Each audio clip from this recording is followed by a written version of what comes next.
I have the distinct pleasure to introduce Reverend Willie Grills, who was born in Huntington, West Virginia, and raised in the small town in eastern Kentucky, nestled in the Appalachian Mountains, which are much smaller than the ones here. He earned bachelor degrees in humanities, Greek, and New Testament studies from Kentucky Christian University. Sorry, I was thinking about chicken. Where he also met his wife, Angelica. They are proud parents of 3 sons. Reverend Grills received his Master of Divinity from Concordia, Fort Wayne. He currently serves as a pastor of Zion Lutheran Church in Avila, Alexandria, Arkansas. He was in the firearms industry, and he's also recognized for his work on the podcasts A Word Fitly Spoken and A Brief History of Power. So please give a wild Wyoming welcome, no firearms, please, we're indoors, to Reverend Willie Grills. Thank you.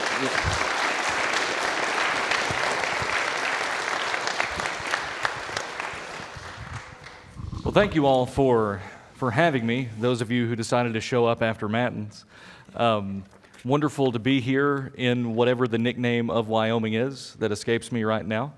It has been interesting listening to the previous presentations that took roughly 3/4 of my talking points, and so now we got to wing it just a little bit. I know that we are a little behind schedule. I'll try to get you back on. I know you like those breaks especially, so we'll do what we can. So the full title, the verbose title of the presentation is A Lutheran Response to Tyranny, Bearing Arms in the American Republic. So for those of you who can hear the dog whistle, this presentation is about guns. It is about firearms. It is about the militia. It is about the right that our founding fathers believed was granted to us, the right to defense and the right for weapons for defense. This is, as you may imagine, a hot-button issue in other regions, less so here, but you go around the country, it is of all the rights that we have, which they treat more as privileges in modern America, of all of the privileges we have, this is the most contested, most controversial, and the most regulated. Now, how do we talk about this from a Lutheran perspective? As you've heard about from Magdeburg, there is a principle of armed defense against tyranny. And you can go back to Preuss's presentation on that to get a little bit of a better feel for when and where those Lutherans saw it as appropriate to bear arms. The difference, though, between most of Europe and America today is that we have granted this right to essentially everyone of a certain age. Now, when you look at the history of Europe, it is a little bit complicated on who could own weapons. And so in the 1500s, 1600s, we're talking about sword laws, knife laws, things concerning pikes. Firearms are coming into vogue at that time, and they are not strongly regulated except economically. Weapons are expensive. So even if a peasant was afforded one, how could they afford it? If you had some princes who would raise up peasant armies, they would arm them themselves.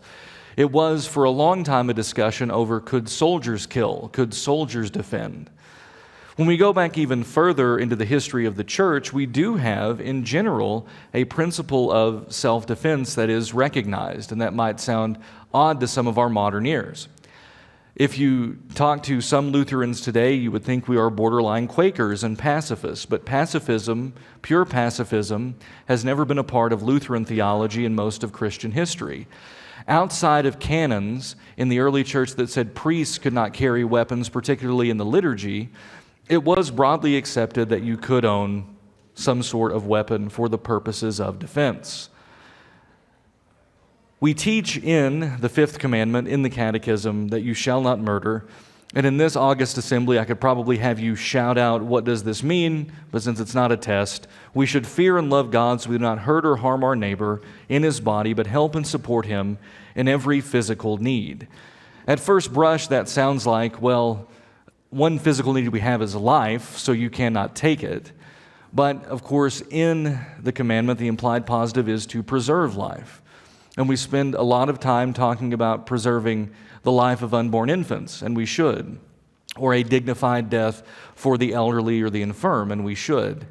But in the midst of that is the principle of how do I protect my neighbor, particularly my nearest neighbors, in their physical needs. So you have the fifth commandment. You have the psalm, rescue the weak and the needy, deliver them from the hands of the wicked. You have Jesus telling Peter, he who lives by the sword will die by the sword. At the same time, he tells his disciples to go out and to buy a sword. And so from the Lutheran perspective, bearing arms can be seen as an extension of the responsibility to preserve life, particularly in a fallen world where evil threatens the vulnerable. It is a question of vocation and how we serve out those vocations that God has given us. It's a question of, should a father protect his wife and protect his children? Or does he have the same vocational obligation to the neighbor who is trying to kill or to harm them? Now, this is not something that we're going to dwell on very long, because in this room, I'm pretty safe in saying, we generally understand that principle, that in order to carry out that vocation, particularly of father or of mother hen or mother bear, depending upon what your wife is like, you know that sometimes in this fallen world it takes drastic measures. Now, the focus of this talk will not be to lay out Magdeburg again. It will not be to lay out the catechetical or even really the biblical defense, but to look at how that principle exists and works in the American Republic. I had at least 2 jokes on speed limits that I was going to open with, and now I can't do it. And then I missed the memo that said that the speakers were paid by the number of times they mentioned the Nuremberg trials, so I'm not doing good there. But if you really want to have fun, we could talk about gun control in the Weimar Republic versus gun control in the Third Reich. But this is going to be on the internet, so we won't do that. And so we live in America where, at least in theory, we have liberty. And if liberty is a gift that we are afforded in this republic, then we have to be good stewards of it. What do we do with that? And particularly with the Second Amendment. You look at the First Amendment, right to free speech and right to assembly, we understand we need to bridle our tongues. We need to be careful how we speak. We need to take the opportunities to proclaim the gospel and God's word boldly where we can. Stewardship of the tongue is easy, but what about stewardship of defense? The same theology that would support self-defense would, of course, condemn reckless or vengeful violence. The heart of any Christian ethic is, in some sense, love of neighbor, meaning that if we exercise our right to bear arms, we must exercise it responsibly, with respect to civil order and with the common good. And so here now we find ourselves in the current year in America with the current interpretation of the Second Amendment. And we ask ourselves deep questions. We are not soldiers, most of us, and yet we have been accorded the right to have what would have mostly belonged to soldiers in times past. This all goes back to our colonial context. How did the Founding Fathers in 1791 come to ratify a well-regulated militia being necessary to the security of a free state? The right of the people to keep and bear arms shall not be infringed. Why does that become the Second Amendment? Why is that the fourth drafted, but second adopted, most important thing in our burgeoning republic? It goes back to at least 1689 with the English Bill of Rights, which allowed Protestants based to bear arms for self-defense. In colonial America, militias were essential for defense against Indian raids, foreign threats, and internal unrest. Most of the colonies required able-bodied men to own firearms and to participate in militia service. And for most of the colonies, able-bodied was essentially men 16 or 17 to the age of 45. So roughly like this pew over here is your militia. That was just part of life. Nobody batted an eye. This is what we must do. We have all of these external threats, sometimes internal threats. And so how do you meet an opposing force with greater force? These are all Christians. They have all studied the Ten Commandments. They have studied the words of Jesus and understood fundamentally that they were there primarily to protect their own. And so on through to the Revolutionary War, it heightened the importance of an armed citizenship. Colonialists viewed militias as a bulwark against British tyranny, especially after their attempts to confiscate colonial arms. It's a bit analogous to COVID. Many of you took your right to assembly for granted until state governments and local governments said, no, you can no longer freely assemble. And then you began to say, okay, these rights actually are more important, more valuable, more to be cherished, more to be nourished, more to be exercised. So too in the Revolutionary War, when the Redcoats were there wanting to seize arms, our founders learned from that and thought we need to establish a republic in such a way that this atrocity will never happen again. And so in 1787, during the Constitutional Convention, and then by 1791, there is a great debate over what could happen, but certain factions feared a strong federal government could oppress citizens. Now, I know that seems a bit far-fetched, and yet here we are. And so we have the Second Amendment. But it's a long way until we get to where we are today. We have regulations on ownership, and yet, in some ways, we're living better than we did in the past. We'll get to that when we get to that. When you look at the court decisions in the 1700s, and particularly then later in the 19th century, it mostly concerned what is a militia. Does this right only apply to a militia? And then as National Guards develop and state guards, there actually used to be state guards. Many states still have them, but they are inactive. Is this really what the amendment is talking about, or is it an individual right to bear arms? In the 19th century, even after Lincoln, the federal government had little involvement in gun regulation. States and other localities imposed restrictions, such as the banning of concealed carry or laws prohibiting slaves from owning firearms, reflecting some sort of societal control. And the courts tended to side with the states at this time. They said, yeah, you can bear arms, but the individual states regulating it, they can do what they want. So thus you have very early on a broad prohibition of concealed carry, for example, which confined firearms simply to the home or to the hunting ground. America has always had a very rich gun culture. And by gun culture, we mean those who appreciate firearms, who use firearms, who understand firearms. They understand not only hunting, but marksmanship. Not only marksmanship, but safety. Not only safety, but the duty to use the gun in the way that it was intended, and with great judiciousness, with great discernment.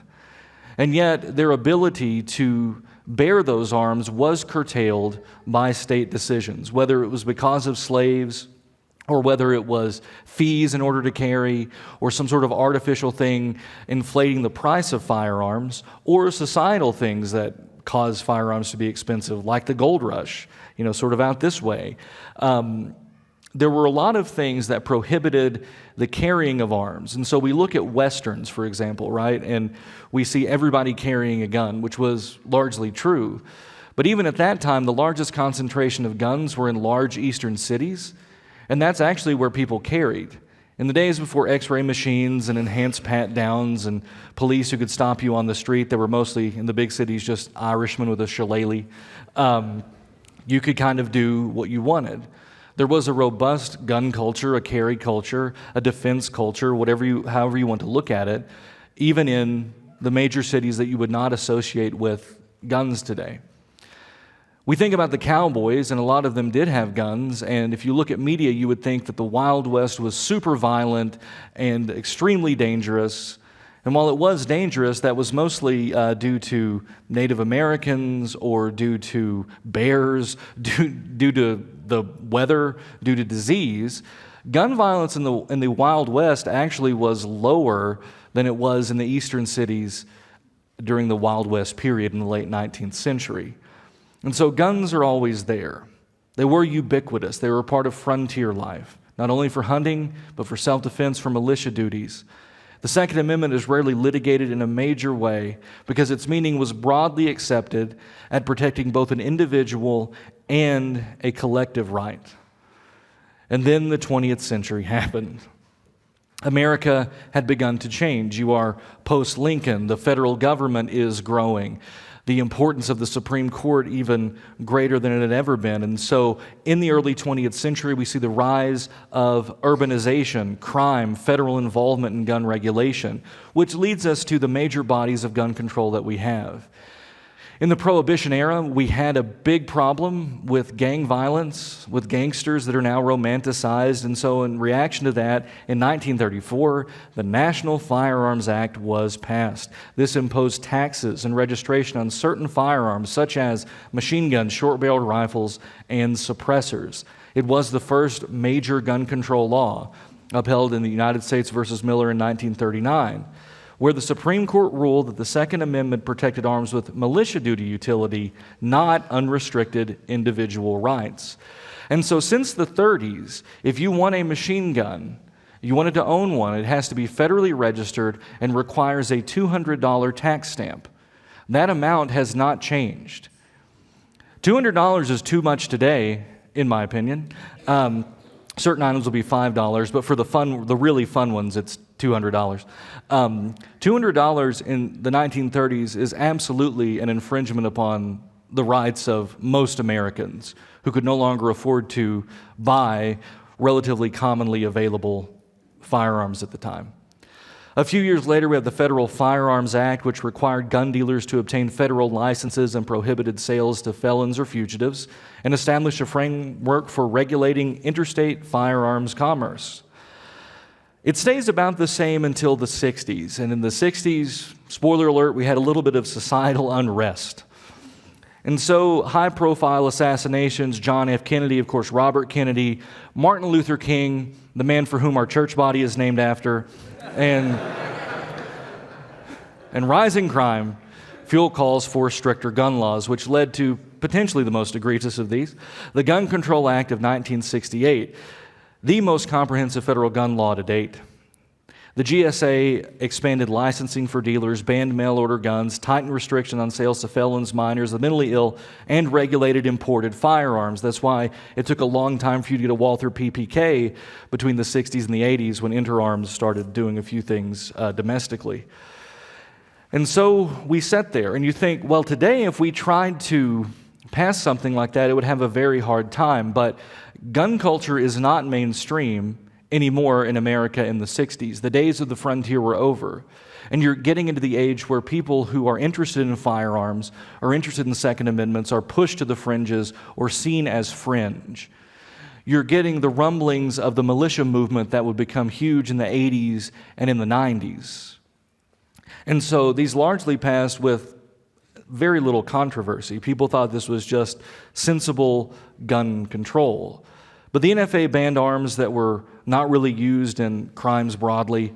The FFA, just meant more money going up to the government. And the Gun Control Act basically banned affordable firearms from Europe, which fueled the Saturday Night Special industry in the United States of America. So you could get an inexpensive European pistol, for example, but now you can't, so we're going to have very inexpensive American-made firearms of dubious quality.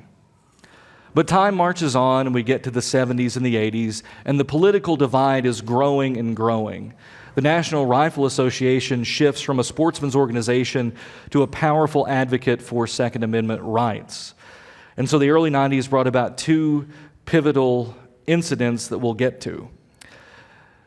By the 80s, you had Ronald Reagan, and you had the Firearms Owners Protection Act, the NRA-backed body of legislation that did loosen some Gun Control Act restrictions. It allowed licensed dealers to sell at gun shows, eased interstate transportation rules, but most notoriously, it banned civilian ownership of new machine guns post-1986, reinforcing the National Firearms Act.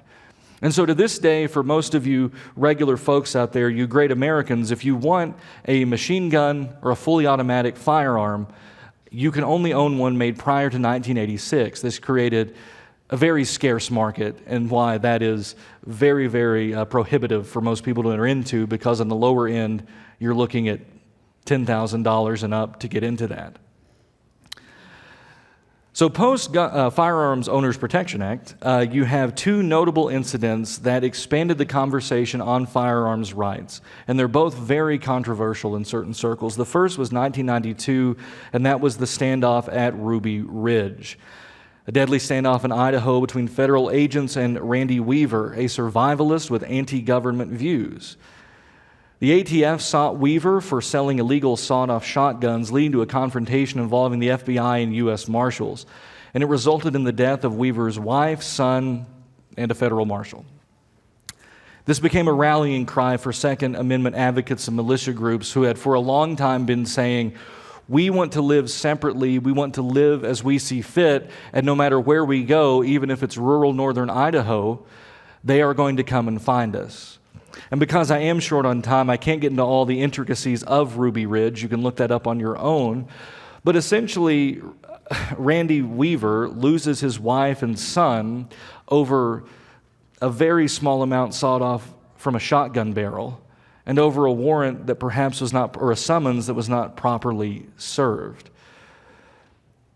And so in the media, this was portrayed as either right-wing fanatics like you good people, or portrayed as liberty-affirming great Americans. It was, without question, federal overreach and an attack on gun owners' rights. It fueled distrust in government, particularly among those who saw the Second Amendment as a safeguard against tyranny, and heightened the calls for protecting individual firearms ownership. But things would not calm down. Very shortly after, we had the Waco siege.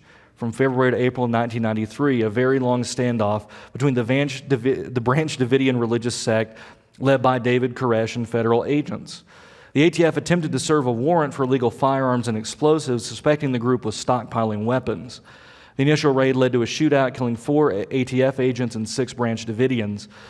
The subsequent FBI siege ended in a fire that killed 76 Davidians, including their leader, David Koresh. This was a very controversial move and was a black eye on the current administration, again perceived by gun rights advocates as a gross abuse of federal power, reinforcing fears that gun control efforts could lead to government oppression. And so the militia movements, the Second Amendment supporters were galvanized by these two events. Now, for us, these can be hard to understand or hard to sympathize with sometimes because Randy Weaver had very unorthodox religious views.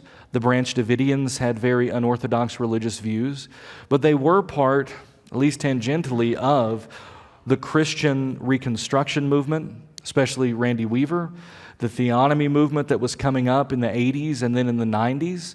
And so there is, publicly speaking, at least as far as the media is concerned, an association with conservative Christians who live different from the world and fringe militia movements.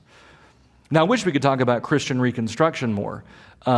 Wish we could talk about guys like R.J. Rushdoony more, who are somewhat related to what we're talking about. He's a large part of why we can homeschool today, for example. It took the guys on the fringes to sort of lay open the issues that we had. And so gun laws were about to be restricted again. You're looking at a time where homeschooling laws are restricted, where medical freedom is not what it was. All of these things are related. It's not just about guns, okay, but it's about our rights, our freedoms, and what one bulwark we have against it is, and that would be firearms. In 1993, the Brady Handgun Violence Prevention Act was passed, named after James Brady, injured in the 1981 Reagan assassination attempt. That mandated background checks for gun purchases from dealers, imposed a 5-day waiting period, later replaced by the instant background check system, NICS. Ruby Ridge, Waco, occurring around the same time, as you could imagine, amplified opposition to such measures among gun rights advocates who saw them as steps toward disarmament. And then lastly, we have the federal assault weapons ban, which lasted from 1994 to 2004. It banned the sale of certain semi-automatic firearms and, this is very important, standard capacity magazines. Put that in your vocabulary. Standard capacity magazines. Included a 10-year sunset clause, so it did expire. These were passed in the wake of Ruby Ridge and Waco, and heightened fears again amongst gun owners that the gun could curtail certain Second Amendment rights. But then we come into the 21st century, and things have really changed. What happened between the 90s and now? It seems like things are so much worse, and yet in the 90s, we had all of these rules and regulations. We had all of these high-profile media events concerning gun nuts, like dear friends of mine, and maybe like your current speaker here. What changed? People began, like they did a generation prior in talk radio, and dismantling of the censorship apparatuses in broadcasting. They began to do the same thing to firearms laws, people who were liberty-minded. And so long-standing gun laws began to be overturned. Notably, Columbia versus Heller in 2008, a 5-4 decision, the Supreme Court ruled that the Second Amendment protects an individual's right to possess firearms for self-defense unconnected to malicious service, a stark change from the decisions that had come down before. It struck down Washington, D.C.'s handgun ban and trigger lock requirement, marking the first time an amendment was explicitly tied to personal defense. McDonald v. Chicago in 2010, another 5-4 ruling, the court held the Second Amendment applies to state and local governments via the 14th Amendment, thus invalidating Chicago's handgun ban. And of course, in 2022, the Bruin decision, where the court struck down New York's restrictive concealed carry permitting law, ruling that the Second Amendment protects the right to carry firearms in public for defense. And then, just 2 days ago, as of this recording, the Supreme Court refused to hear a case concerning magazine capacity limits in 2 eastern states, so there's still more left to do. What led to these decisions, as I said, were people interested in liberty, interested in their rights, but it was also the accessibility of firearms and manufacturing that was changing, not simply the importation of them, which are still largely regulated in some way, but the burgeoning concealed carry movement. People didn't think a lot about carrying a gun when you were legally prohibited in doing it in many states or had to go through a strict licensing procedure. But since the 90s, and particularly since the 2000s, every state has opened up to allow some form of concealed carry, whether licensed or not. You have people who were never interested in defense, that now they are beginning to take it seriously. They are beginning to purchase firearms or acquire firearms. They are training with them. They realize that the stewardship over their safety, outside of questions of things like faith and providence, is really in their hands in a lot of ways. In the same way you might choose to put on a helmet or something, or might choose to put on a parachute if you decided to jump out of an airplane, so too, you might choose to carry a firearm. And so here we are. And without getting into red flag laws and state variations and ongoing litigation, you guys can talk about that over beer and cigars, or water and ice cream for the Mormons here, whatever. We want to talk a little bit in these last few minutes then about how we should approach it, because I don't want to bore you with too much legalese. It's all out there. So you are a Christian and you live in the United States of America. And people are going to stereotype you no matter what, in a couple of ways. Either you're seen as completely pacifistic and weak, and they'll want to judge you for that. They'll say, Jesus said, don't judge, and if you're going to use a firearm for defense, that's some kind of judgment. They like to pigeonhole those words of Jesus into everything that they can. Or they're going to paint you as religious fanatics who want to overthrow the government, who want to build a theocratic Christian state or something like that. Now, don't tell them that actually is what we want to do, but that's not what we said. Some people, for the sake of their conscience, believe that it is wrong for them as Christians to carry firearms. And I would think per 1 Corinthians 11, if it troubles your conscience, don't. But also per 1 Corinthians, if it doesn't trouble your conscience, then we'll say it's not a sin. It is not prohibited in the Scriptures. But what is commanded of us is to protect our neighbors, particularly those closest to us, like our families. We are called to help the weak and the needy, but we are also called to be good stewards of what we have. And so one of the things that gives the gun community a bad name, whether or not we are going to use them to oppose the tyranny of the mugger trying to kill us, or oppose the tyranny of a government or something like that. And I've not talked about like the American Revolution like I planned to, because Christian already popped that bubble. So we're only talking about what we can do. If you're going to own a firearm, carry a firearm, okay, be around firearms, you need to be judicious and careful, like you would in anything. When you're speaking to someone, you should measure your words carefully. All of us are guilty of speaking too fast when we shouldn't. All of us are guilty of saying the wrong thing when we shouldn't. And usually there, you can apologize and smooth it over. If we get heated with a firearm, there may not be an opportunity to take that back. When you choose to take up arms, and in this case, simply the carrying of arms, the way you would carry a pocket knife or your poke of chewing tobacco in your vest pocket, whatever you guys do out here, when you choose to do that, you then have a responsibility. But here's great news. There are plenty of opportunities to train. There are plenty of opportunities to own firearms. We live in, believe it or not, the golden age of firearms ownership, although some of you who remember like a classic Smith & Wesson or a Colt might not believe that. But we live in an age where God gave us CNC machining, where the cost of someone having a reliable firearm to defend their family or to hunt with is more accessible than it's ever been in the history of the world. And so there are more guns out there in America than there have ever been.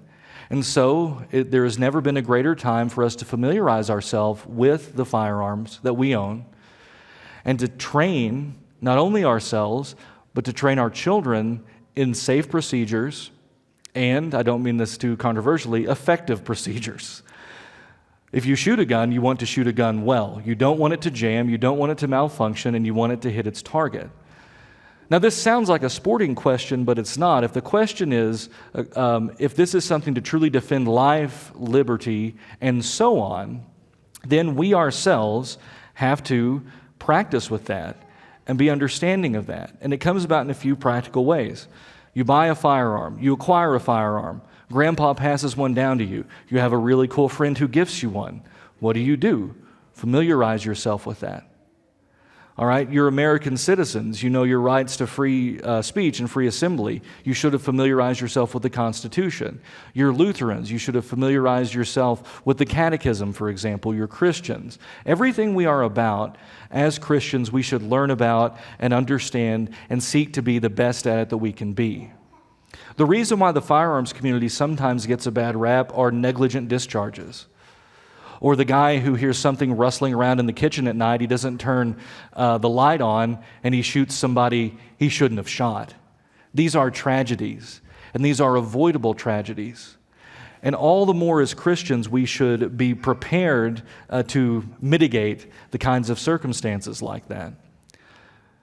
As Americans, most of you are heirs to what the Founding Fathers have given us.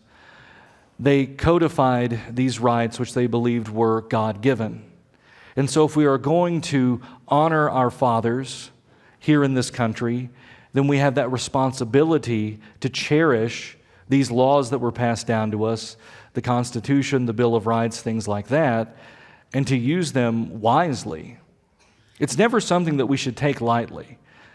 Trigger discipline, muzzle discipline, cleaning, maintenance, these things are integral to preserving the right to keep and bear arms. When does a person lose their right to free speech? Essentially never, but for the sake of argument, it's usually when he's down on the street corners saying crazy things and being belligerent. Well, the firearms equivalent of that is waving your gun around when you don't need to. It is pointing your muzzle where it doesn't need to go. You'll swiftly find yourself in a prison cell. You'll swiftly find yourself without a firearm.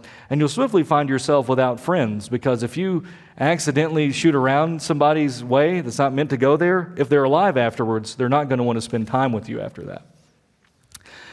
And so there is kind of the practical side of that. Theologically, we have the right to defend. Temporally, we live in a time where our right to defense is affected by technology, in this case, the firearm. In this case, we're unique in the world, although there are many constitutions in countries out there that you probably wouldn't want to live in, but they exist. where you can own a firearm, but there's nothing quite compares to the Second Amendment here in the United States, whereby it shouldn't be changed, can't be changed. We have the right, and so how do we exercise that? Now, I've been told, like I said, I've got to end sort of on time. Does anybody at this point have any questions?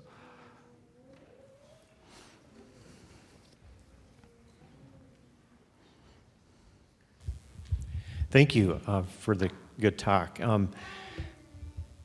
What kind of guidance would you give a parent or a grandparent with children in training them and guiding them? Everything from playtime, with guns and playing military or cowboys, to how can you actually, just guidance so children can raise up familiar and confident and safe. Yeah. So the question is, how do we train up children in this? This is an excellent question. For me personally, I'm actually, believe it or not, very careful about toy guns for my boys. Now they have them because, can't really say no after so many years, but they have to practice anything with a toy gun, they have to practice as if it was a real gun. They are not allowed to point the toy guns at anyone. They can do cowboys and Indians, but it better be imaginary cowboys. I do not allow my children to point toy firearms at each other, even if it's in play, because you want to work toward good firearms discipline. So I think it begins with that, teaching them very early. Now, kids are going to mess this up. They're going to get, that's why you don't hand them the 38, when they're. So I begin with that. You can teach children with the toys things like don't put your finger on the trigger. This is what a muzzle is. For those of you who don't know, because I'm using a lot of these terms, the muzzle is the end of the barrel where the bullet comes out. So, point it that way. And then when they're young, if you're able to and have access to the equipment, you can start them very early. I mean, there are rifles. I visited an admittedly amazing gun store here in town. I won't name its name because I think that counts as advertising, but they have like the Cricket rifle, which is a little tiny .22 single shot that's designed to help young people learn how to shoot. I mean, size for them and everything, but it begins with play, teaching that discipline there, ingraining in them that these are dangerous. And the whole reason we carry them is because they're dangerous. I mean, that's what makes them effective. I had a lady ask me once, saw the gun on my hip, well, don't you think that's dangerous? Yeah, that is the point. And so, but it does begin with that, and then a lot of it depends on your family. Does dad, or does maybe an uncle, you got the crazy militia uncle out there, does he have does somebody have the skills they can use to teach you or to teach them? And just start out slowly, but do start young with that. I think we make a mistake when we make it forbidden. So here are guns, and you can never touch them, and that makes children, any of you with children know that if you tell your kid no or hide something from them, they become even more curious about it. And so take away the mystery, make it familiar, in the same way you would teach them how to whittle with a pocket knife, or even teaching them like how to play with blocks or something. We don't make it a mystery. But we also, especially because of the danger of firearms, teach them what is safe and what is not. And you can even do that with toys. So, good question. Yeah. Thanks for this good topic. I work with a lot of churches that have church security teams, volunteers. A lot of them are armed. And I also work with a lot of churches that think that is a horrible idea, and they think there's theology against it. And I just wanted to hear where you come down on that and what Martin Luther, his writings would reveal about that topic. Well, what would Martin Luther say? Well, is the church ran by peasants? Because that might actually affect how he would feel about that. Thanks to this side of the room for getting the joke. So I understand where they're coming from. Some people want to see the church as a welcoming space, and so armed security or even concealed carry within the congregation might hurt that image. One, I want to respect the rights of their conscience there. I can safely, even though I don't like to, say that maybe guns in church is adiaphora, but I respect their right to disassociate with that. But my pushback would be, the association that a firearm that you can't see, especially is somehow threatening, or a firearm itself is threatening. It is just an object at the end of the day. It is just a tool at the end of the day. And we recognize that there have been attacks on churches.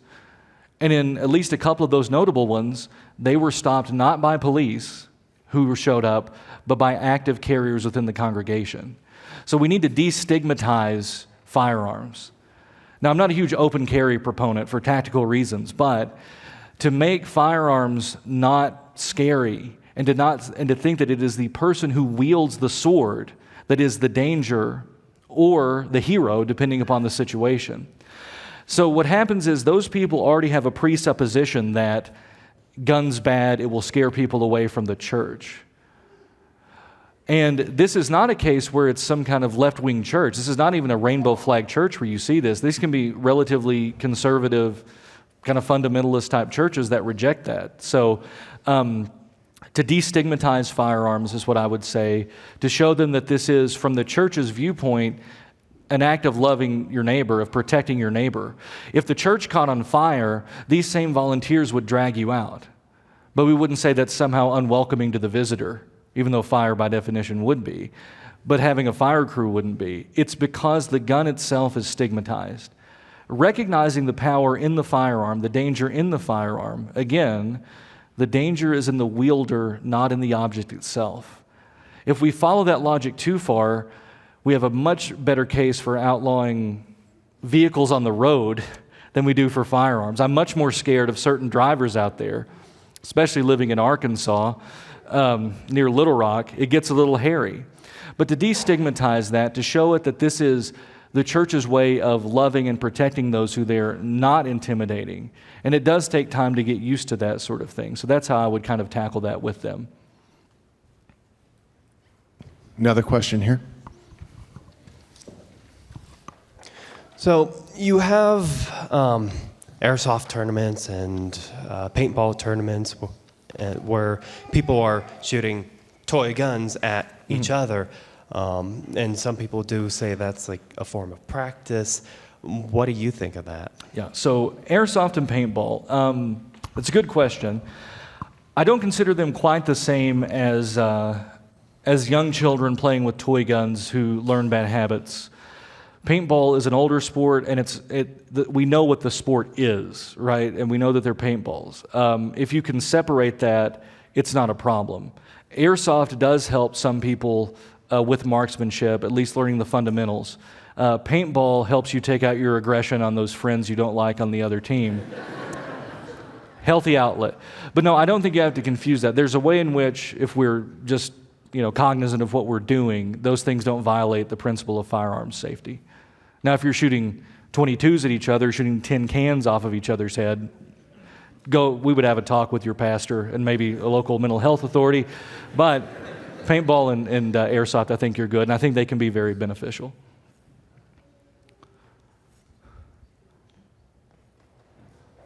Really thought we'd have, usually they get, there's always one in the audience who's a little more pugnacious over this subject. But don't forget, we're in Wyoming. Yeah, you're preaching to the choir. There's more guns than attendees here. Any other questions?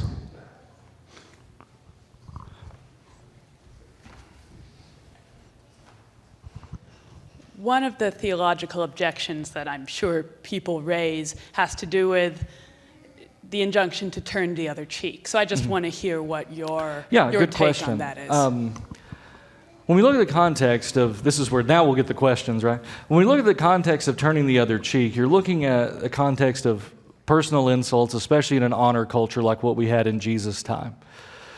I would never advocate that if somebody personally insults you, that you lay the lead to him, so to speak. Now they're talking about your mom, maybe, but you are dealing with that. Some people like to interpret turn the other cheek, as this is somehow insulting them back by turning the other cheek. I tend to go with the more traditional approach, like you're literally offering them that, but that's a personal insult. This is not a threat of life necessarily there. But again, this is a question of conscience. It may well be in somebody's Christian conscience, they cannot do this. And that's fine. That is, I think they can safely in their conscience allow that. Now, that's on the individual's part. Now, when you're talking about a father protecting family or children, taking the firearm question out and just going to the protection question, I don't know that a father is free to allow his wife and children to be victimized. And I said that kind of softly. A father is not free to allow his wife and children to be victimized. And so I took the firearm question out because that doesn't mean that he has to go buy a Glock 19 and go practice in case death wish happens in his house.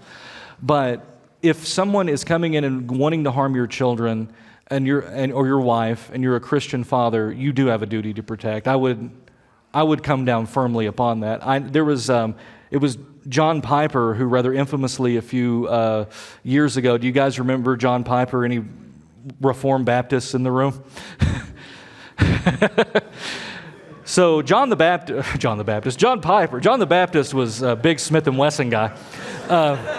John Piper, it scandalized me. It's why it's stuck in my brain. They asked him the question, if somebody came into your house and wanted to harm your wife or children, would you protect them? Would you use force?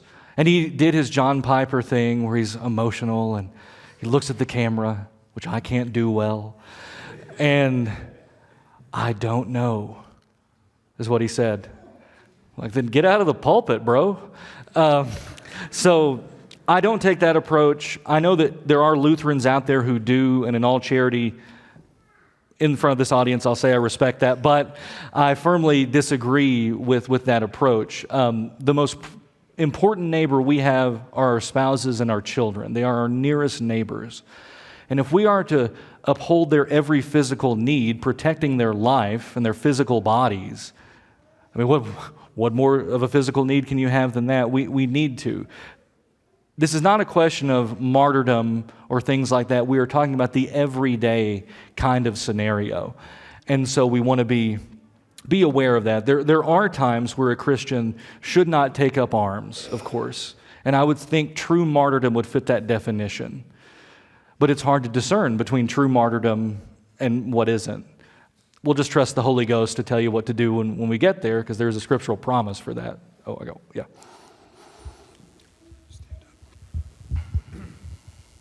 I mean, I think there is I know there is biblical foundation for the protection of your home. Certainly. So I mean, it's Levitical law. Yes, exactly. But it's still God's law. Doesn't right. Right? So it doesn't mean it has to apply in all countries at all times, but it means it's good. It means it's good. God would not command something immoral. Yeah. So you can look at Exodus 22:2. You can look in Leviticus. A man breaks into your house at night. At night. You kill him. Yeah. And you are not liable for his Exactly. death. And I like that God parses it out to there's a difference. If he breaks it in the day, do this. If he breaks it at night, all bets are off. And, so I'll put my little yarmulke on and endorse Leviticus there for now.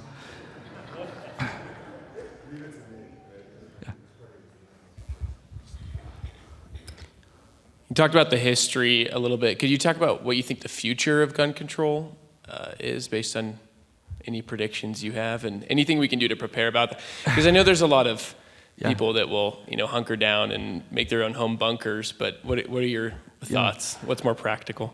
Well, don't denigrate the home bunker. I mean, this is why I'm such a fan of Mormonism. Mormonism is the other thing we had to mention every time. Mormonism's that rare religion where you have to prep like Willie Grills but look like Christian Preuss. And so...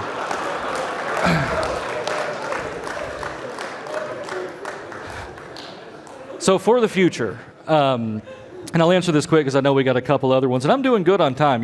I get a cookie or a gold star or something. So to prepare, one, in Wyoming, you don't have to worry that much about what the courts are going to say, number one, and if you're from Wyoming. If you're not, if you came from Rhode Island, we'll talk after. We'll come up with a game plan. We'll marry you off and get you out here. But... Okay, other than what I've already talked about on the practical front, it does seem as if the courts, other than the Supreme Court refusing to hear this, are going to continue to affirm the right to carry arms. And I say carry very specifically, not simply bear, but the individual right to carry arms on yourself. We don't see anything in the next few years coming down the pike that looks like we're going to see any restrictions on ammunition or federally speaking on magazines or types of firearms, but that could change. Because even in the current administration, we have had support for controversial things like red flag laws, whereby guns can be seized without a conviction and things like that. I think the fight is actually going to be on the economic side, because the big challenge to gun owners right now are actually liability lawsuits against gun manufacturers, which are being allowed to go through. And so if somebody uses a SIG and they get sued, the prosecutors are going after the firearms manufacturer. I think that will be the next big challenge that gun owners face, because if they put the gun makers out of business, then you don't need gun control at that point. So keep an eye on that. Right now, while gun prices are low, now is the time to get into the hobby. Ammunition prices are going down. So as far as preparing, if you want to train or to acquire, now is the time to do that. Does that kind of answer the question a little bit? Yeah.